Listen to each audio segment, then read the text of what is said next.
Alright class, so today we are going to start the first chapter of chemistry. We all know that there is a new book in first year of chemistry, and the first chapter of chemistry is stoichiometry. तो जो first chapter हमारे पास है that is called स्टेशियोमेट्री, जिसमें हम discuss करते हैं regarding स्टेशियोमेट्रिक relationships के बारे में। इसके अंदर हम लोग पढ़ रहे होते हैं स्टेशियोमेट्री के अंदर। तो ये जो वर्ड है स्टेशियोमेट्री, ये हमारे पास दो वर्ड से निकला है, दैट इज स्टेशियो एंड मेट्री। ठीक है, दो वर्ड से निकला हमारे पास। एक वर्ड हमारे पास होता है स्टेशियो, और दूसरा वर्ड जो हमारे पास है this is actually metry. Stoichio means element और मेट्री के मतलब होता है हमारे पास दैट इज कैलकुलेशन। तो स्टेशियोमेट्री मीन्स होते हैं that is the calculation of elements.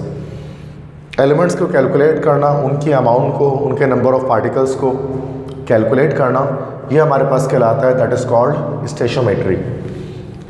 तो स्टेशियोमेट्री जो चैप्टर हमारे पास है this is actually a numerical based chapter. Chapter 1 जो आज हम स्टार्ट करेंगे this is actually numerical based chapter. It means कि इसमें जो भी टॉपिक्स आएंगे वो सारे के सारे न्यूमेरिकल बेस्ड होंगे। इसमें डिफरेंट न्यूमेरिकल्स को हम लोग डिस्कस करते हैं, ठीक है, जिसमें हम एलिमेंट्स की कैलकुलेशन करते हैं, उनके अमाउंट को डिस्कस करते हैं। ठीक है, तो सबसे फर्स्ट टॉपिक जो आज हम स्टार्ट करने वाले हैं that is topic of mole. Mole concept से चैप्टर स्टार्ट होता है। सो मोल किसे कहते हैं, what is actually a mole? So mole is the unit to calculate amount of substance या अमाउंट ऑफ केमिकल। किसी भी सब्सटेंस के अमाउंट को कैलकुलेट करने के लिए, उसको मालूम करने के लिए जो हमारे पास यूनिट होती है that is called mole. It means chemistry के अंदर हम अमाउंट को मोल से शो करते हैं। तो लाइक बाकी डिफरेंट चीज़ों को डिफरेंट तरह से शो किया जाता है। लाइक जो है वो मार्केट वगैरह में अमाउंट को कैलकुलेट करने के लिए हम डजन्स इस्तेमाल करते हैं, है ना भाई। जैसे 1 डज़न ऑरेंजेस, 1 डज़न एग्स। बिल्कुल केमिस्ट्री में इस तरह से अमाउंट को शो करने के लिए हम जो है वो मोल इस्तेमाल करते हैं। तो mole is actually a unit to calculate the amount of substance. Denote किससे किया जाता है? मोल को डिनोट किया जाता है, it is denoted by small N. इसको हम स्मॉल एन से शो करते हैं, ठीक है। तो स्मॉल एन इसकी डिनोशन हो गई, ठीक है, शॉर्ट फॉर्म में। और मोल की यूनिट क्या होती है? मोल की यूनिट होती है MOL, ठीक है। ई नहीं लिखते हैं मोल की यूनिट लिखते हुए, that is the unit of mole. और मोल्स को कैलकुलेट करने के लिए हमारे पास फार्मूला क्या है? तो this is the formula for calculating mole. Mole is equal to mass upon atomic mass और मॉलिक्यूलर मास। मोल अगर आपको किसी भी सब्सटेंस का निकालना है तो क्लास 9th के अंदर आप थोड़ा इसका बेसिक नॉलेज आप इसकी लेकर आए हैं कि मोल बराबर होता है मास अपॉन एटॉमिक मास या मॉलिक्यूलर मास के, ठीक है। इसी को हम शॉर्ट फॉर्म में भी लिख सकते हैं इस फॉर्मूले को, और we can also write it like that. और small n actually number of moles is equal to mass को हम शो कर सकते हैं स्मॉल m से अपॉन, और एटॉमिक मास या मॉलिक्यूलर मास को इसको हम शो कर सकते हैं कैपिटल M से, ठीक है। So this is another formula for writing mole. Both the formulas are actually same but this is the short form of this one, ठीक है। तो इसमें एक ही बात है। तो अब हम इसके न्यूमेरिकल्स को सॉल्व करते हैं। लाइक बेसिक डेफिनेशंस तो मैंने आपको बता दी कि मोल हम किसे कहते हैं। तो सबसे पहले हम इसमें बुक के एग्जाम्पल्स को सॉल्व करते हैं। तो बुक की एग्जाम्पल नंबर 1 को हम सॉल्व करेंगे, and this you can see on page number 4। On page number 4 you can see there is example number 1 in your text book, and this is calculate the number of moles in 25.5 gram of sodium metal. So calculate the number of moles in 25.5 gram of sodium metal, ठीक है। तो आपको मास दिया हुआ है, the mass has been given to you and you have to find out the number of moles in it. So calculate the number of moles means आपको moles आपको मालूम करने हैं, और आपको जो मास इन ग्राम है वो आपको दिया हुआ है, और साथ में आपको सोडियम मेटल भी यहाँ पर आपके पास मौजूद है, ठीक है, कि सोडियम के 25.5 ग्राम में कितने हमारे पास नंबर ऑफ मोल्स होंगे। ठीक है, so first of all we have to make our data here. Data हम बनाएंगे, डेटा में हम देखेंगे सबसे पहले हमें मास यहाँ पर गिवन है 25.5 gram. So we have to write it like this, m equal to that's 25.5 gram and you have to find out the number of moles. Small n आपको मालूम करना है, then there is question mark here. इसके बाद हम solution करेंगे, तो formula लिखेंगे। फॉर्मूला जैसे कि हम जानते हैं कि mole equal to mass in gram upon atomic mass और मॉलिक्यूलर मास व्हाटएवर। ठीक है, तो number of moles equal to mass हमारे पास हो गया, दिस इज़ 25.5 और एटॉमिक मास जब हम कहेंगे सोडियम मेटल का तो वो हमारे पास कितना होता है, दिस इज़ 23। ठीक है, so then we have to do some little bit calculation here. अभी कैलकुलेटर से इसको किया जाएगा, that's 25.5 divide by 3। So when 25.5 को जब हम डिवाइड करेंगे इसको 23 से, सो द आंसर इज़ 1.108। ठीक है, तो number of moles is 1.108 and the unit is, जैसे कि पता है यूनिट क्या आएगी आखिरी में, MOL, मोल आएगी। एंड दिस इज़ और फाइनल आंसर। तो काफ़ी आसान न्यूमेरिकल हमारे पास होते हैं जो नंबर ऑफ मोल्स के हमारे पास होते हैं, they are really very simple. तो हम क्या करना होता है, बस मास को आपको you have to divide it by atomic mass और मॉलिक्यूलर मास। समझ में आ रही बात? तो this is a simple thing. Next example हमारे पास है example number 1.2।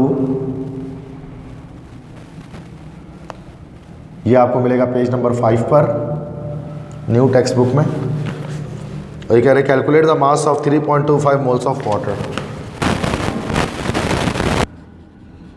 Calculate the mass of 3.25 moles of water. 3.25 moles of water. Water means यहाँ पर आके ब्रैकेट में H2O लिखा हुआ है। So this is actually the formula of water. So again we have to make a data here. अच्छा, यहाँ पर आप क्या कह रहे हैं कि यहाँ पर आपसे ये नहीं कह रहे हैं कि you have to find out the moles. आपसे कह रहे हैं कि भाई आप मास मालूम कीजिए, जबकि आपको मोल्स इस बार जो है वो आप देख सकते हैं कि गिवन कर दिए गए। Moles are given to you. So अब यहाँ पर डेटा में जो गिवन में हमारे पास आ जाएगा स्मॉल n आ जाएगा, दैट्स 3.25 मोल्स। और जो मास है वो मालूम करना है, तो वो हम यहाँ पर क्वेश्चन मार्क लगा लेंगे। देन इसके बाद हम आ जाएंगे इसके सॉल्यूशन पे और इसको सॉल्व कर लेंगे। तो सॉल्व किस तरह होगा, देखो फॉर्मूला तो यही होता है मोल का, mole equal to mass upon atomic mass या मॉलिक्यूलर मास। लेकिन जब हमें मास मालूम करना पड़ेगा तो हम फॉर्मूले को अरेंज कर लेंगे। दिस एटॉमिक मास और molecular mass will be multiplied by this number of moles. ठीक है, so and we know that के mass equal to number of moles into atomic mass और मॉलिक्यूलर मास। ठीक है, सो ये हमारे पास यहाँ पर फॉर्मूला चेंज हो जाएगा।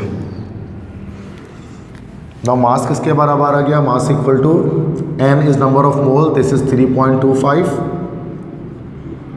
और कैपिटल M हमारे पास ये वाटर का मॉलिक्यूलर मास है ना, 18 है। सिंपली आपको याद ही होता है, नहीं तो हम निकाल सकते हैं अगर कोई ऐसी चीज़ आ जाए। देन हम यहाँ से मैथ कैलकुलेट कर लेंगे। ठीक है, सो you have the calculator, you forget it, so I have to do it myself. 3.25 into that's 18 and the answer is 58.5. So the answer is 58.5 gram. So this is how we solve the numericals of mole. They are quite easy. Means chapter 1 में काफ़ी आसान, सबसे आसान बात यही होती है कि किस तरह से आपको मोल्स या फिर मास जो है वो कन्वर्ट करने होते हैं, इनके बीच में कन्वर्जन करनी होती है। ठीक है, अच्छा इसके बाद फिर हमारे पास जो है वो दैट इज़ के एवोगाड्रोस नंबर का कॉन्सेप्ट आता है। आई थिंक मोल क्लियर है आपको, मोल में तो कोई ऐसा मसला नहीं है। इसके बाद नेक्स्ट हमारे पास एक कॉन्सेप्ट आता है, this concept is regarding Avogadro's number. ठीक है, तो Avogadro's number is a slightly different thing from number of moles.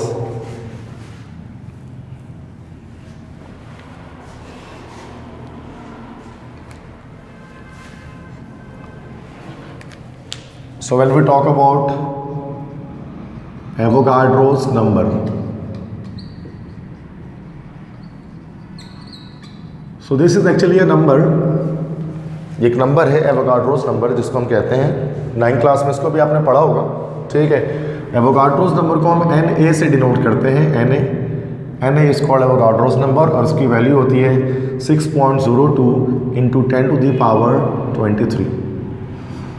This number in chemistry is called Avogadro's number. Now what this number shows you, what this number tells you, ये आपको क्या बताता है? Okay, सो Avogadro's number हमारे पास एक number होता है जिसको Na से डिनोट करते हैं, और उसकी वैल्यू होती है 6.02 × 10⁻23। तो ये नंबर एक साइंटिस्ट ने बताया था, उस साइंटिस्ट का नाम था, the name of that scientist is called Amedeo Avogadro.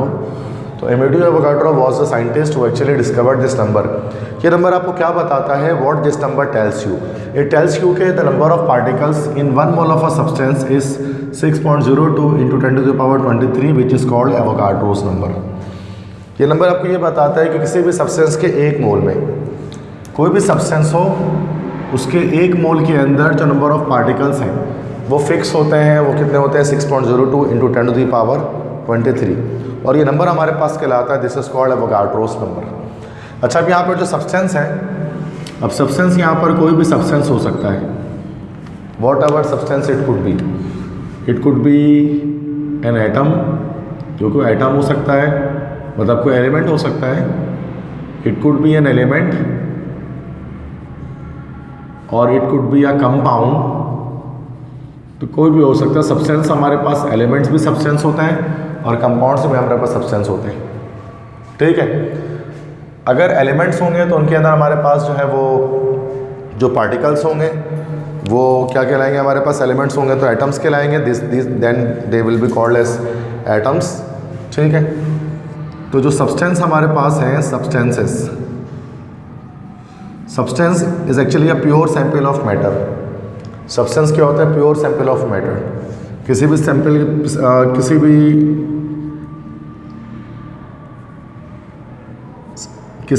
Sample का जो प्योर मैटर होता है, उसका सैंपल हमारे पास सब्सटेंस कहलाता है, ठीक है। तो this is a sample of pure metal which we called substance, जिसको हम सब्सटेंस कहते हैं। अब सब्सटेंस हमारे पास असल में 2 तरह के होते हैं, 2 टाइप्स के सब्सटेंस हैं। Either they will B element और दे विल बी कंपाउंड। या तो वो एलिमेंट हो सकते हैं या तो कंपाउंड हो सकते हैं, ठीक है। एलिमेंट जो सिंगल स्टेट में होते हैं, लाइक सोडियम हो गया, दिस इज़ एन एलिमेंट, या फिर पोटेशियम हो गया, दिस इज़ एन एलिमेंट, या फिर आयरन हो गया, दिस इज़ एन एलिमेंट, ठीक है। तो एलिमेंट्स हमारे पास कोई भी हो सकते हैं। एलिमेंट्स हमारे पास डिफरेंट तरह के हो सकते हैं। एलिमेंट्स हमारे पास टोटल 118 हैं, 118 टाइप्स के हैं। अब उसके अंदर सोडियम भी हो सकता है, उसके अंदर पोटेशियम भी हो सकता है, उसके अंदर आयरन भी हो सकता है, ETC बहुत सारे एलिमेंट्स हो सकते हैं। And elements are made up of what? Elements जो है वो मिलकर बने होते हैं हमारे पास, they are made up of atoms. तो जब भी हमारे पास सब्सटेंस, अगर कोई एलिमेंट होगा तो उसके अंदर असल में हमारे पास एटम्स होंगे, और 1 मोल ऑफ अ सब्सटेंस होगा, 1 मोल ऑफ एलिमेंट होंगे तो उसके अंदर 6.02 × 10⁻23 एटम्स होंगे, ठीक है। सिंपल बात है। जब हम कंपाउंड्स की बात करेंगे, when we talk about compounds, तो कंपाउंड्स की जब बात करें तो कंपाउंड्स हमारे पास कॉम्बिनेशन ऑफ एलिमेंट्स होते हैं। अगर आप कंपाउंड के बारे में अगर आपको आइडिया है तो आप जानते होंगे कि compound is actually the combination of elements जब हमारे पास कंबाइंड फॉर्म में होते हैं, that is called a compound. अभी जो कंपाउंड भी हमारे पास हैं वो 2 तरह के हमारे पास हो सकते हैं। Compounds can be further classified into 2 types. Either they will B ionic compounds, या तो वो हमारे पास आयनिक कंपाउंड्स हो सकते हैं, और दे will B covalent compounds. Ionic compounds भी हमारे पास हो सकते हैं, वो हमारे पास कोवैलेंट कंपाउंड्स भी हो सकते हैं। अब जो आयनिक कंपाउंड्स होते हैं, इसमें आपको पता है कि हमेशा मेटल और नॉन मेटल ये दोनों आपस में मिले होते हैं। This is actually an ionic compound, ठीक है। तो आयनिक कंपाउंड में always there will be a metal with a non metal, जबकि कोवैलेंट कंपाउंड में हम बात करें तो it contains only non metals. इसमें सिर्फ नॉन मेटल्स ही मौजूद होते हैं, बस। अब आयनिक कंपाउंड जैसे कि अगर हम बात करें NaCl की, तो NaCl एक आयनिक कंपाउंड है, और कोवेलेंट कंपाउंड की बात करें तो यहाँ पर हमारे पास like H2O is a covalent compound. Yes, this is a very easy example. अब आयनिक कंपाउंड जो होते हैं ना हमारे पास, उसके अंदर जो पार्टिकल्स होते हैं इट कंटेन्स क्रिस्टल्स, इसके अंदर क्रिस्टल्स एग्जिस्ट करते हैं। जबकि जो कोवेलेंट कंपाउंड्स होते हैं उसके अंदर जो पार्टिकल्स हमारे पास होते हैं दे आर मॉलिक्यूल्स, उसके अंदर मॉलिक्यूल्स होते हैं। जैसे कि अगर हम 1 मोल ऑफ सोडियम ले लेते हैं, अगर हमारे पास आ जाए 1 मोल ऑफ सोडियम, तो 1 मोल ऑफ सोडियम में 6.02 × 10⁻23 इतने एटम्स होंगे हमारे पास, ठीक है, इतने एटम्स होंगे हमारे पास सोडियम के। यही अगर हम 1 मोल ऑफ वाटर ले लें तो उसके अंदर 6.02 × 10⁻23 मॉलिक्यूल्स होंगे, किसके भाई, वाटर के, क्योंकि it is a covalent compound. यही अगर हम 1 मोल ऑफ अगर हम NaCl ले लें, सोडियम क्लोराइड, तो उसमें 6.02 × 10⁻23 क्रिस्टल्स होंगे, मॉलिक्यूल्स नहीं होंगे इसके अंदर। अगरचे ये भी कंपाउंड है, बट जो आयनिक कंपाउंड्स होते हैं चूँकि इसके अंदर मेटल एग्जिस्ट कर रहा है सोडियम, तो उसमें क्रिस्टल्स होंगे, या फिर कुछ बच्चे इसको क्या लिखते हैं, फार्मूला यूनिट्स। इतने क्रिस्टल्स या इतने फार्मूला यूनिट्स हमारे पास होते हैं। तो ये एक सिंपल एक मैं बता रहा था कि एवोगाड्रो नंबर कहता है कि 1 मोल ऑफ अ सब्सटेंस। अब आप देख सकते हैं कि सब्सटेंस कोई भी हो सकता है, एक मेटल भी हो सकता है, एक कोवेलेंट कंपाउंड भी हो सकता है, एक आयनिक कंपाउंड भी हो सकता है। अगर कोई एलिमेंट है तो फिर उसके अंदर एटम्स होंगे, कोवेलेंट कंपाउंड हो तो मॉलिक्यूल्स होंगे, और अगर वो कोई आयनिक कंपाउंड हो तो उसमें क्रिस्टल्स या फिर फार्मूला यूनिट्स होंगे, ठीक है। और फार्मूला क्या होगा उसको निकालने का, नंबर ऑफ पार्टिकल्स को, कि number of particles equal to mole into Avogadro's number, ठीक है। तो मोल को एवोगाड्रोस नंबर से मल्टीप्लाई कर देंगे तो फिर हमें नंबर ऑफ पार्टिकल्स पता लग जाएंगे। इसके मल्टीपल और फार्मूले यहाँ पर आप देख सकते हैं, यू कैन सी मल्टीपल फार्मूले हैं। जैसे इसका एक फार्मूला तो हमारे पास ये हो गया कि अगर आपको नंबर ऑफ मोल्स पता है और आपको नंबर ऑफ पार्टिकल निकालना है, तो capital N equal to small n into Na। Capital N हम कहेंगे यहाँ पर नंबर ऑफ पार्टिकल्स को, number of particles equal to mole multiply by Avogadro's number. अच्छा, कभी कभार ऐसा होता है कि आपको मास दिया हुआ होता है और नंबर ऑफ पार्टिकल्स निकालने होते हैं, तो what you have to do, you have to apply the second formula, number of particles equal to, अब मोल को मोल के फार्मूले में आप ओपन अप कर दें, this is the mole formula, ये हो जाएगा मास ओवर एटॉमिक मास और मॉलिक्यूलर मास इनटू Na। और कभी कभार ऐसा होता है कि आपको नंबर ऑफ पार्टिकल दिए हुए होते हैं और मास निकालना पड़ता है, तो इस सेकंड फार्मूले को अरेंज करना पड़ता है, mass equal to number of particles into atomic mass और molecular mass divide by Na, ठीक है। तो ये 3 अलग अलग हमारे पास फार्मूलेस हैं। फर्स्ट से सेकंड ड्राइव हुआ और सेकंड से थर्ड ड्राइव हुआ। फर्स्ट में क्या है कि मोल दिया होगा, number of particle find out करने होंगे, सेकंड में मास दिया होगा, number of particle find out करने होंगे, थर्ड में नंबर ऑफ पार्टिकल दिया होगा और मास फाइंड आउट करना होगा।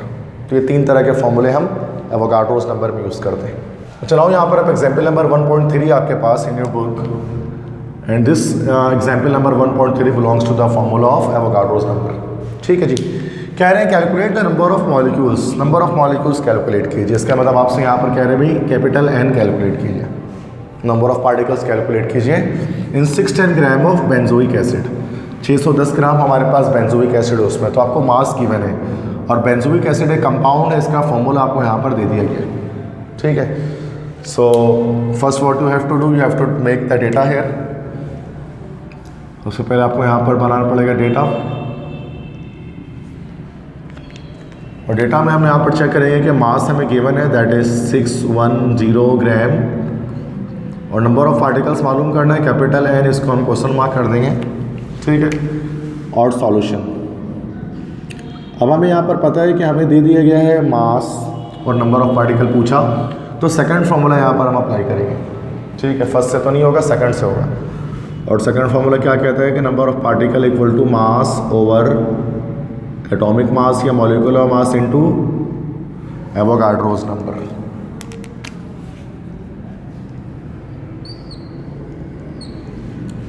So this is the formula we are going to use। तो number of particle equal to mass हमारे पास है 610 एवोगाड्रो नंबर होता है 6.02 इंटू 10⁻23 और उसको हम डिवाइड कर देंगे किससे, हमारे पास दैट इज़ मास से डिवाइड करेंगे, सॉरी मॉलिक्यूलर मास से डिवाइड करेंगे। अब मॉलिक्यूलर मास हमें निकालना पड़ेगा यहाँ पर C7H6O2 का, ठीक है। तो मॉलिक्यूलर मास अगर हम निकालना चाहें यहाँ पर डेटा में ही, तो this is C into 7 plus H into 6 plus O into 2, so that's 12 into 7 plus 1 into 6 plus 16 into 2, ठीक है। तो आपको निकालना आता है मॉलिक्यूलर मास, मॉलिक्यूलर वेट किसी भी कंपाउंड, ठीक है। सो इट वुड बी 122, ठीक है। तो ये 122 हमारे पास आ जाएगा अगर आप इसको कैलकुलेट करेंगे, और यूनिट होती है आपको पता है AMU आती है, तो ये हम 122 से इसको हम डिवाइड कर देंगे। देन उसके बाद इसकी हम सॉल्यूशन करेंगे and we have the answer here 30.1 into 10⁻23, ठीक है। 30.1 इंटू 10⁻23। अब चूंकि ये हमारे पास ज़ाहिर सी बात है number of molecules find out किया, तो ये हमारे पास मॉलिक्यूल्स हो जाएंगे। अच्छा, बुक में तो ये आंसर लिखा हुआ है बट ये नॉन स्टैंडर्ड साइंटिफिक नोटेशन में है। अब देख सकते हैं यहाँ पर 2 डिजिट के बाद जो है वो हमारे पास डेसिमल पॉइंट है, तो ये जो हमारे पास लिखा हुआ है दिस इज़ नॉन स्टैंडर्ड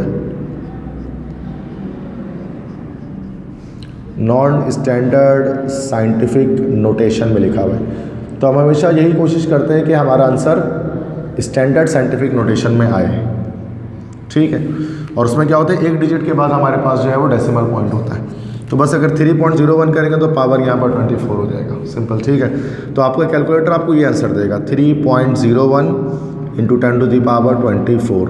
बात तो वही है, दोनों नंबर सेम है, एक्सपोनेंट्स को बस पॉइंट्स को आगे पीछे कर रहे हैं। So they are actually the number of molecules, ठीक है। So this is how we calculate number of molecules from mass. समझ में आ गई बात, इस तरह किया इसको, ठीक है। उसके बाद एग्जाम्पल नंबर 1.4 है, this is also numerical from Avogadro's number. तो कह रहे हैं calculate the mass of 4.39 into 10⁻24 atoms of gold and molar mass of gold is 197 ग्राम पर मोल, ठीक है। कह रहे हैं कि मास मालूम कीजिए 4.39 इंटू 10⁻24 एटम्स ऑफ गोल्ड के, और मोलर मास गोल्ड का है 197 ग्राम पर मोल। तो अब आपसे मास पूछा जा रहा है कि आप मास फाइंड आउट कीजिए, ठीक है। You have to find out the mass, तो ये आपको निकालना है, और ये आपको यहाँ पर गिवन कर दिया 4.39 इंटू 10⁻24 एटम्स ऑफ गोल्ड, मतलब नंबर ऑफ पार्टिकल्स आपको यहाँ पर दे दिए उन्होंने, this is n number of particles, ठीक है। और molar mass of gold is 197 ग्राम पर मोल, ठीक है। और मोलर मास हमें 197 दे दिया। असल में मोलर मास और मॉलिक्यूलर मास में कोई ख़ास फर्क नहीं होता। तो मोलर मास किसे कहते हैं, what is molar mass, do you know? Yes, that is express in gram. तो किसी को भी अगर हम एटॉमिक मास है, अच्छा अगर हम देखेंगे तो एटॉमिक मास है, या तो फिर अगर हमारे पास either we have molecular mass और we have formula mass, so all these have the units of AMU। इन सब की यूनिट हमारे पास AMU होती है। अगर AMU के बजाय इसकी यूनिट को हम जो ग्राम में अगर लिखें तो ये सारी मासेस हमारे पास देन क्या कहलाती हैं, जैसे कि आपने बताया this is actually molar mass. So the atomic mass, molecular mass और formula mass of a substance when it is expressed in gram then it is called molar mass, that's a simple definition of it. तो बस ये एक difference होता है कि molar mass की unit ग्राम होती है। तो मोलर मास असल में वही चीज़ होती है, दैट व्हाट वी से एटॉमिक मास या मॉलिक्यूलर मास या फार्मूला मास। तो ये असल में उन्होंने एटॉमिक मास दिया हुआ है। यहाँ पर जो मोलर मास है गोल्ड का, ये असल में इसका एटॉमिक मास ही है। तो न्यूमेरिकल में एटॉमिक मास के बदले में ही हम इसको इस्तेमाल करेंगे, यूजेज करेंगे, ठीक है। So we have to make a data here first of all, that's an easy question again. So number of particles are given to you, that's 4.39 into 10⁻24 atoms and molar mass is given to you capital M, that is 197 gram per mole, and you have to find out the mass small m. So third formula need to be applied here, third formula लगेगा, चूँकि यहाँ पर हमें जो है वो मालूम करना है हमें यहाँ पर हमारे पास, दैट इज़ के मास। ठीक है, तो we know that mass is equal to number of particles into molar mass divided by Na। So this is a third formula which we use when we have to find out the mass out of number of particles. तो number of particles यहाँ पर हो गया 4.39 into 10 to the power 24 and molar mass is 197 and Avogadro number you know 6.02 into 10 to the power 23. So now some calculator work will be done here. Since we don't have calculator, so I'm writing just the answer right now here. So the answer will be of 14.365 gram, and this is your final answer. ठीक है, तो पता लग गया किस तरह बना रहे थे। तो ये सिंपल एक है हमारे पास एग्जाम्पल 1.4, उसमें हमने क्या किया कि हमने मास को फाइंड आउट किया, नंबर ऑफ पार्टिकल्स किए, तो बस फॉर्मूला थोड़ा सा अरेंज हो जाता है, इसी फॉर्मूले को थोड़ा सा अरेंज करके यहाँ से हम जो है वो मास फाइंड आउट कर लेते हैं। ठीक है, सो स्टेशियोमेट्री में काफ़ी इजी क्वेश्चंस होते हैं। ये जो चैप्टर 1 है आपका फर्स्ट है केमिस्ट्री का।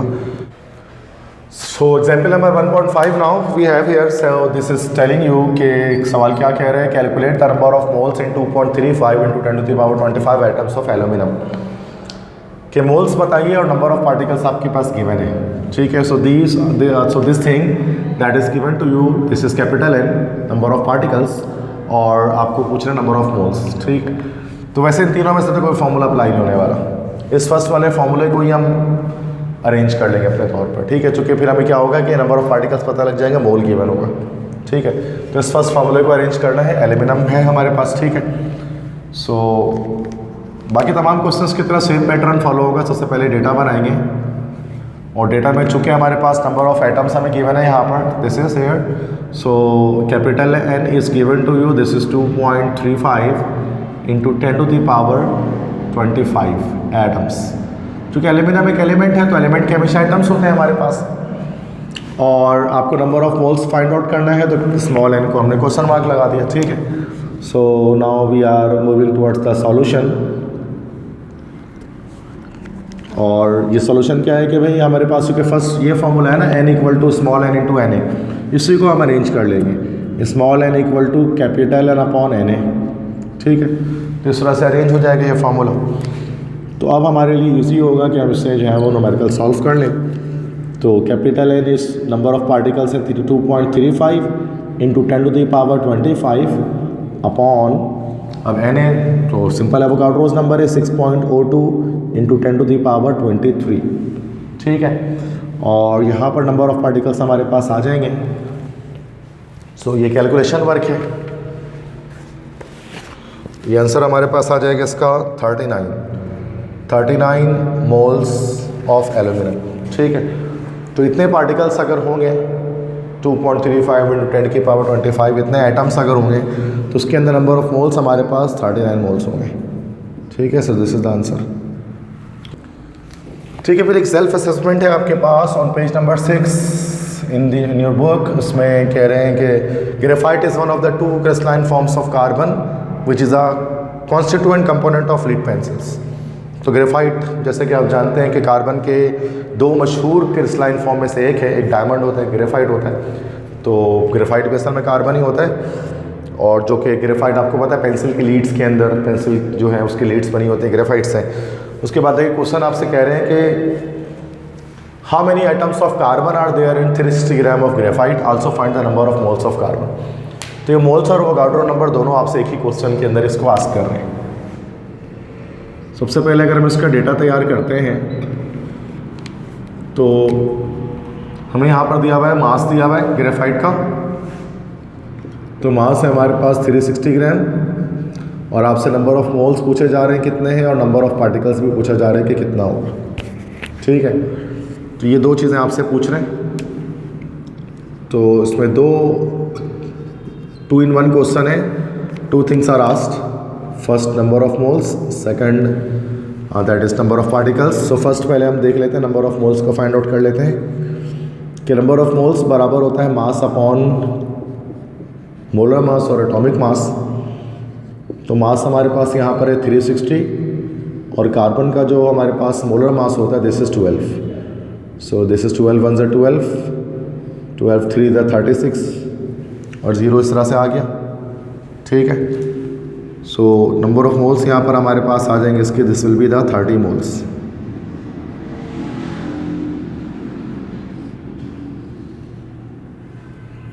ठीक है. 12 30 360, दैट सिंपल. और इसके बाद हमें बी पोर्शन में जो हमसे कह रहे हैं कि ये हमसे कह रहे हैं कैपिटल एन निकालिए. तो कैपिटल एन निकालना है तो ये हमारे पास सिंपल लगाया था मोल इंटू अवोगाड्रोस नंबर. तो मोल हमारे पास है दैट्स 30, एवोगाड्रो नंबर है 6.02 इंटू 10 टू द पावर 23. ठीक है. सो इससे क्या होगा, हमें नंबर ऑफ पार्टिकल्स पता लग जाएंगे, कितने एटम्स होंगे ग्रेफाइट के 360 ग्राम के अंदर. So you have to use calculator. 30 into 6.02 180.6. So number of particles हो गए 180.6 into 10 to the power 23. Standard notation में लाते हैं तो 1 to 2 स्टेप बैक लेकर जाते हैं तो 1.806 इंटू 10 टू द पावर 25 हो जाएगा ये सिंपल. और यहाँ पर आ जाएंगे एटम्स. तो 360 ग्राम ऑफ ग्रेफाइट के अंदर, ये कार्बन के अंदर नंबर ऑफ पार्टिकल्स की तादाद इतनी होगी. ठीक है. ठीक है. इसके बाद जो नेक्स्ट कॉन्सेप्ट हमारे पास है that is the concept of molar volume. इसके बाद हमारे पास मोलर वॉल्यूम का कॉन्सेप्ट है. मोलर वॉल्यूम किसे कहते हैं? So the volume occupied by 1 mole of a gas at STP is 22.41 decimeter cube, which is called molar volume. So this is the definition of molar volume. The volume occupied by 1 mole of a gas is 22.41 decimeter cube and this is called molar volume. कि कोई भी gas है उसका जो 1 मोल है, किसी भी gas का 1 मोल, सो 1 मोल ऑफ अ गैस, कोई भी गैस आप ले लें, either nitrogen, oxygen, sulphur dioxide, carbon dioxide, what ever, कोई भी गैस दुनिया की हो, तो उसका जो वॉल्यूम है STP पर जो ऑक्यूपाई होगा वो 22.41 डेसीमीटर क्यूब होगा, या हम इसको ये भी कह सकते हैं 22.41 लीटर्स होगा, क्योंकि दोनों चीज़ें एक ही हैं, दोनों चीज़ें सेम है. ठीक है. तो 22.41 DM क्यूब एंड 20.41 लीटर्स, इन दोनों का मतलब सेम ही होता है. Decimetre cube and litres both are same quantities. ठीक है. तो DM cube is actually decimetre cube. ठीक है. इसको लीटर्स कहा जाता है. तो किसी भी गैस का 1 मोल STP पर 22.41 डेसीमीटर क्यूब ऑक्यूपाई करता है, फिक्स एक कांस्टेंट वॉल्यूम ऑक्यूपाई करता है. तो ये जो हमारे पास वैल्यू है 22.41, this is actually a constant value. ये कांस्टेंट वैल्यू है. अच्छा, STP किसे कहते हैं? What is STP here? STP का भी आपने सुन रखा होगा इसके बारे में. This is standard temperature and pressure. So this is called STP, standard temperature pressure, this is called STP. तो एक ख़ास कंडीशन होती है जिसको हम स्टैंडर्ड टेम्परेचर, स्टैंडर्ड प्रेशर कहते हैं. अब वो स्टैंडर्ड टेम्परेचर और स्टैंडर्ड प्रेशर क्या होता है कि अगर टेम्परेचर आपका 0 डिग्री सेंटीग्रेड हो या फिर 273 केल्विन हो तो this is called standard temperature. ठीक है. और इसमें जो प्रेशर हमारे पास होता है वो कितना होता है? 1 atm होता है, या फिर इसको हम लोग टोर में अगर लिखते हैं तो 760 टोर होता है. तो this condition is called standard temperature and pressure. तो इस कंडीशन पर मीन्स 0 डिग्री सेंटीग्रेड पर और 1 atm प्रेशर पर कोई भी गैस दुनिया की आप ले लेंगे तो वो हमारे पास एक फिक्स वॉल्यूम ऑक्यूपाई करेगी, और वो वॉल्यूम हमारे पास होगा this will be 22.41 decimetre cube, 22.41 DM cube. तो that is called a molar volume. ये आया कहाँ से? ये जो वैल्यू हमारे पास आई है ये हमारे पास जनरल गैस इक्वेशन से ही आई है. इसको आगे चैप्टर में हम डिस्कस करते हैं कि जनरल गैस इक्वेशन होती है P = NRT. यही होती है ना वो जनरल गैस इक्वेशन. यहाँ से अगर वॉल्यूम निकालना है तो ये बराबर हो गया NRT/P, और वॉल्यूम को हम अगर मोल को 1 मोल रखते हैं, R को हम रखते हैं 0.0821 टेम्परेचर हम रख दें 273 और अगर हम प्रेशर जो रख दें वो रख दें 180 m, तो ऑटोमेटिकली आपके पास निकल कर आ जाएगा 22.41 डेसीमीटर क्यूब। तो ये नंबर यहाँ से आया, सही है। तो बच्चे बहुत सारे पूछते हैं कि सर ये आया कहाँ से 22 तो यहाँ से आया, सिंपल टनल गैस इक्वेशन से। तो जब हमने टेम्परेचर को 273 केल्विन रखा और जब हमने प्रेशर को 180 m रखा, तो जो 1 मोल ऑफ गैस थी वो इतनी को पाई कर रही थी 22.41 decimetre cube. This is called moral volume. तो किसी भी गैस का 1 मोल जो है वो 22.41 डेसीमीटर क्यूब ऑक्यूपाई करता है एसटीपी पर। अच्छा, नंबर ऑफ मोल्स अगर चेंज हो जाए तो जाहिर सी बात है वॉल्यूम भी चेंज हो जाएगा। तो इससे हमें एक फार्मूला हमारे पास आ जाएगा कि अगर हमें कभी भी वॉल्यूम मालूम करना हो, volume at STP, standard temperature pressure पर वॉल्यूम मालूम करने का सिंपल फार्मूला हो जाएगा कि जो भी हमारे पास नंबर ऑफ मोल्स होंगे उसको हम मल्टीप्लाई कर देंगे 22.41 से, तो आपको आपका वॉल्यूम मिल जाएगा। ठीक है, इस तरह से। तो 2 मोल हो तो 2 टाइम 2 रख देंगे, 3 मोल्स में 3 रख देंगे। तो एक फार्मूला हमारे पास आ गया इसी कॉन्सेप्ट से। अगर मोल्स बढ़ाएंगे तो जाहिर सी बात है कि वॉल्यूम भी हमारे पास एसटी पे बढ़ेगा, क्योंकि 1 मोल का वॉल्यूम 22.41 है, 2 मोल्स हो जाएंगे तो 44.82 हो जाएगा, वो सिंपल है। हाफ मोल हो जाएगा तो 11.2 हो जाएगा, फिर वो सिंपल। तो volume at STP shorthand में इसका फॉर्मूला हम लिखेंगे तो this equal to n multiply by 22.41। तो इस तरह से भी लिखा जा सकता है इसको। ठीक है, एग्जाम्पल नंबर 1.6 ऐसे मोलर वॉल्यूम से क्वेश्चन आपकी बुक में मौजूद है। एग्जाम्पल नंबर 1.6 में कि what volume of oxygen gas occupied by 1.5 moles at STP. तो अगर 1.5 मोल्स अगर ऑक्सीजन गैस हो एसटीपी पर तो वो कितना वॉल्यूम ऑक्यूपाई करेगा। तो आप जानते हैं that's a very simple question. तो डेटा में हमारे पास जो मोल्स गिवन है, small n that is 1.5 moles, और आपको वॉल्यूम बताना है कि कैपिटल V या वॉल्यूम एट एसटीपी पूरा लिख सकते हैं या जस्ट V भी लिख सकते हैं वॉल्यूम, दैट इज ये मान लाना है तो उसको क्वेश्चन मार्क कर दिया आपने। Then we will do the solution. हम जानते हैं वॉल्यूम बराबर होता है number of moles multiply by 22.41 के। तो ये 1.5 हो गया और this will be 22.41। 11.2 half 3.6, yes, you can do it right there. That's 33.6 decimeter cube. This is the right answer. बस ये बेसिक क्वेश्चन था एक। ठीक है, नेक्स्ट इसके बाद इस चैप्टर में चैप्टर 1 में हम आगे बढ़ेंगे, दैट इज स्टोइचियोमेट्रिक रिलेशनशिप्स की तरफ। स्टोइचियोमेट्रिक रिलेशनशिप्स में हम क्या देखते हैं कि एक बैलेंस केमिकल इक्वेशन आपके पास होती है, उसकी बैलेंस केमिकल इक्वेशन के थ्रू आप जो है रिएक्टेंट्स और प्रोडक्ट्स के अमाउंट को कैलकुलेट कर रहे होते हैं। ठीक है, और इसमें 3 तरह के हमारे पास जो है वो स्टोइचियोमेट्रिक रिलेशनशिप्स हमारे पास आती हैं, मास मास, मास वॉल्यूम और वॉल्यूम वॉल्यूम। मास मास रिलेशनशिप में क्या होता है, मास गिवन होता है और मास रिक्वायर्ड होता है। मास वॉल्यूम में मास गिवन होता है और वॉल्यूम रिक्वायर्ड होता है, या वॉल्यूम गिवन हो मास रिक्वायर्ड हो। और वॉल्यूम वॉल्यूम रिलेशनशिप में वॉल्यूम गिवन होता है और वॉल्यूम ही हमारे पास जो है वो रिक्वायर्ड होता है। ठीक है, सो ये 3 तरह के रिलेशनशिप्स जो है वो यहाँ पर हम लोग जो है वो देखते हैं। तो सबसे पहले यहाँ पर हम जो डिस्कस करेंगे this will B mass mass relationship. तो मास मास रिलेशनशिप में क्या होगा कि आपके पास जो है वो मास गिवन होगी एक इक्वेशन के अंदर एक चीज़ की, और दूसरी चीज़ की मास जो है वो आपसे उसमें पूछी जाएगी। ठीक है, तो ये हमारे पास मास मास रिलेशनशिप कहलाता है। इसमें हमारे पास जो एग्जाम्पल है दैट इज़ एग्जाम्पल नंबर 1.7 आ जाएगा इसके अंदर, चूँकि 1.6 तक हमने कर लिया, 1.7 है। एंड दिस टेल्स यू के calculate mass of carbon dioxide that can be obtained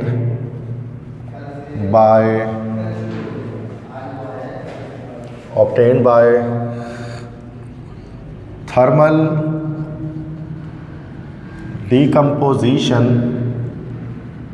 of 50 gram limestone। तो लाइमस्टोन हमारे पास होता है calcium carbonate CaCO3। So this is called limestone and the equation is given to thermal decomposition हो रही limestone की। Heat कर रहे हैं इसको, और हीट करने पर ये कैल्शियम ऑक्साइड और कार्बन डाइऑक्साइड में ब्रेक हो रहा है। ठीक है, तो ये हमारे पास एक क्वेश्चन है। अब ये देखिए, calculate mass of CO2 that can be obtained by thermal decomposition of 50 gram of limestone. आपसे कहने बताएं कार्बन डाइऑक्साइड यहाँ पर हमारे पास कितना बनेगा अगर हम 50 ग्राम लाइमस्टोन की थर्मल डिकम्पोजिशन करते हैं। ठीक है, तो देखिए इसमें जो है डेटा तैयार करेंगे, इसको मैं अपने लिहाज से अलग एक डेटा तैयार कराता हूँ इक्वेशन के थ्रू ही। ठीक है, तो डेटा में हम क्या करेंगे, इक्वेशन दोबारा से लिखेंगे CaCO3 और इसको हम लोग हीट कर रहे हैं। हीट करने पर ये कैल्शियम ऑक्साइड और कार्बन डाइऑक्साइड में ब्रेक हुआ। अब इसके नीचे दो लाइन्स हम लिखते हैं। फर्स्ट लाइन हम इक्वेशन को देखते हुए लिखते हैं, दूसरी लाइन हम यहाँ पर क्वेश्चन को देखते हुए लिखते हैं। ठीक है ना, तो पहली चीज़ जो हमें पता लग रही है फ्रॉम क्वेश्चन के सवाल से हमें क्या पता लग रहा है, एंड देन पहले हम फ्रॉम इक्वेशन से हमें क्या चीज़ पता लग रही है, और नेक्स्ट फ्रॉम क्वेश्चन, और सवाल में हमसे क्वेश्चन में हमसे क्या आस्क किया जा रहा है। तो पहले तो हम अंडरलाइन कर देंगे कैल्शियम कार्बन डाइऑक्साइड को और कैल्शियम कार्बोनेट को, चूँकि इन्हीं दोनों की चीज़ों के बारे में ही हमें इन्फॉर्मेशन रिक्वायर्ड है। तो इक्वेशन से देखिए, हम चूँकि मास रिलेशनशिप में मास गिवन है तो सबके मासेस यहाँ पर लिख देंगे। कैल्शियम कार्बोनेट का हमारे पास जो मास निकलेगा that will be 40 + 12 + 48 that is 100, तो 100 ग्राम निकलेगा। तो 100 ग्राम कैल्शियम कार्बोनेट हमारे पास जो कार्बन डाइऑक्साइड बना रहा है वो 12 + 32 मीन्स 44 ग्राम बना रहा है। और क्वेश्चन में पूछा बताए 50 ग्राम अगर कैल्शियम कार्बोनेट हो तो वो कितना कार्बन डाइऑक्साइड बनाएगा, तो वो हमारे पास कुछ तो बनाएगा, तो x ग्राम हमारे पास बनाएगा। तो हम उसको x लिख देंगे। ठीक है, x में कुछ वैल्यू होगी जो कि हमें पता नहीं है, और एक तरह से इन दोनों के बीच में हमारे पास एक रेशियो बेस्ड कैलकुलेशन हो जाएगी। 100 का रेशियो 44 से तो 50 का रेशियो x से हो गया। इसको अब हम जो है वो सॉल्यूशन की तरफ आ जाएंगे और यहाँ पर एक मेथड इस्तेमाल करेंगे जिसको रेशियो मेथड कहा जाता है। तो बाय यूजिंग रेशियो मेथड, ये एक ईजी मेथड होता है रेशियो मेथड जिसके थ्रू इसको कैलकुलेट कर लिया जाता है। By using ratio method 100:44 = 50:x। मतलब 100 ग्राम कैल्शियम कार्बोनेट से अगर 44 ग्राम बन जाए कार्बन डाइऑक्साइड तो 50 ग्राम से कितना बनेगा भाई, x ग्राम बनेगा। रेशियो मीन्स डिवीजन, तो that's 100/44 = 50/x। Then cross multiply कर देंगे, 100x = 50 × 44, फिर ये 100 यहाँ पर मल्टीप्लाई हो रहा है, दूसरी तरफ जाएगा तो फिर वो डिवीजन में आ जाएगा। ठीक है, डेनोमिनेटर में आ जाएगा। तो x = 50 × 44/100। नौ सिंपल कैलकुलेशन है, 50 1 = 50, 52 = 100, 2 1 = 2 और ये 22। ठीक है, तो x हमारे पास आ गया क्या, x = 22 gram of carbon dioxide. मतलब 50 ग्राम अगर हम लेंगे क्या भाई कैल्शियम कार्बोनेट लाइमस्टोन, तो हमारा 22 ग्राम कार्बन डाइऑक्साइड को प्रोड्यूस करेगा। This is answer. अगर उसके बाद मास वॉल्यूम रिलेशनशिप है। मास वॉल्यूम में क्या होता है, एक चीज़ का मास गिवन होता है और दूसरी चीज़ का आपको वॉल्यूम जो है वो आपको फाइंड आउट करना होता है, वो आपको बताना होता है। जैसे यहाँ पर क्वेश्चन है कि हमारे पास mass of 49 gram of solid potassium chlorate on heating decomposes completely into KCl with the liberation of O2। कह रहे जो KClO3 है 49 ग्राम हमने यूज़ किया है, जो हीट होकर KCl और O2 में चेंज हो जा रहा है। इसका मास हमें दे दिया रिएक्टेंट का 49 ग्राम। कह रहे determine the volume of oxygen gas liberated at STP। बताइए कितना वॉल्यूम ऑक्सीजन गैस का लिबरेट होगा STP पर, स्टैंडर्ड टेम्परेचर प्रेशर पर। तो चूंकि देखिए आपको यहाँ पर मास दिया और आपसे यहाँ पर वॉल्यूम पूछा, तो this is mass volume relationship, that's simple. इसका भी हम क्या करेंगे, सबसे पहले we have to make a data here, और डेटा में हम इक्वेशन दोबारा से लिख लेंगे। 2KClO3 then it is heated to form potassium chloride plus oxygen gas. So दो लाइन्स यहाँ पर लिखेंगे। पहले हम लिखेंगे फ्रॉम इक्वेशन, कि इक्वेशन से हमें क्या पता लग रहा है, उसके बाद फ्रॉम क्वेश्चन के सवाल हमें क्या बता रहा है। तो इक्वेशन से हमें ये पता लगेगा, चूंकि मास गिवन है तो मास पहले देखो, डायरेक्ट मास से वॉल्यूम मालूम नहीं कर सकते। मास से पहले हमें ऑक्सीजन गैस का मास ही मिलेगा, उसके बाद मोलर वॉल्यूम के फॉर्मूले से हम उसको वॉल्यूम में कन्वर्ट कर लेंगे। तो KClO3 का मास हमें यहाँ पर फाइंड आउट करना पड़ेगा, ठीक है। तो दैट इज़ 2, उसके बाद 39 प्लस 35.5 प्लस 16 इंटू 3। तो ये इस तरह से हमारे पास इसका मास मालूम हो जाएगा और ये हमारे पास निकलेगा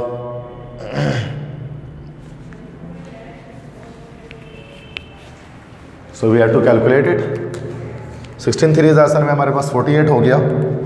तो that's 39 plus 35.5 plus 48 and then it all will be multiplied by 2, तो 245, ठीक है। तो 245 ग्राम इसलिए मोलर मास आ गया हमारे पास इस 2 KClO3 का। और ऑक्सीजन गैस का 3O2 का निकालना चाहें हम तो यहाँ पर O2 का हो जाता है 32 मल्टीप्लाइड बाय 3, दिस इज़ 96, सो 96 ग्राम। और क्वेश्चन में हमें कितना पूछा भाई कि बताएं 49 ग्राम से कितना बनेगा। 49 ग्राम से कितना बनेगा, तो यहाँ से x बनेगा, ठीक है, सिंपल x बनेगा। तो ये रेशियो में क्या लग गया, एक रेशियो यहाँ लग गया, सही है। नाउ अब हम सॉल्यूशन पे आ जाते हैं, चूँकि this x we have to find out the first. सबसे पहले इस x को हमें मालूम करना है ना भाई, यहाँ पे ये x कितना है, उसके बाद हम उसको कन्वर्ट कर लेंगे। तो यूजिंग रेशियो मेथड, पहले रेशियो मेथड ही यूज़ करना पड़ेगा आपको। और रेशियो मेथड क्या कहेगा भाई कि 245 is to 96 is equal to 49 is to x। तो 245 over 96 equal to 49 over x, cross multiply कर देंगे, 245x equal to 49 into 96 and x is equal to 49 into 96 over 245, ठीक है। तो यहाँ पर थोड़ी कैलकुलेशन रिक्वायर्ड होगी जिससे हमें मास पता लग जाएगा। तो 49 इंटू 96 डिवाइडेड बाय 245, 19.2। तो x हमारे पास है 19.2 ग्राम ऑफ ऑक्सीजन गैस। लेकिन ये हमें मालूम नहीं करना था, हमसे तो पूछा था मास थोड़ी ना पूछा, हमसे तो मास वॉल्यूम पूछा है उन्होंने। तो अब हम क्या करेंगे, वॉल्यूम फाइंड आउट कर लेंगे, ठीक है। इसके बाद finally now we will find out volume at STP। अब हम STP पर वॉल्यूम फाइंड आउट कर लेंगे। हमें पता है वॉल्यूम एट STP बराबर होता है मास over molecular mass into 22.41 decimetre cube. तो वॉल्यूम हमारे पास आ गया, मास है 19.2 और 18 होता है ना, इसका 16 होता है 32।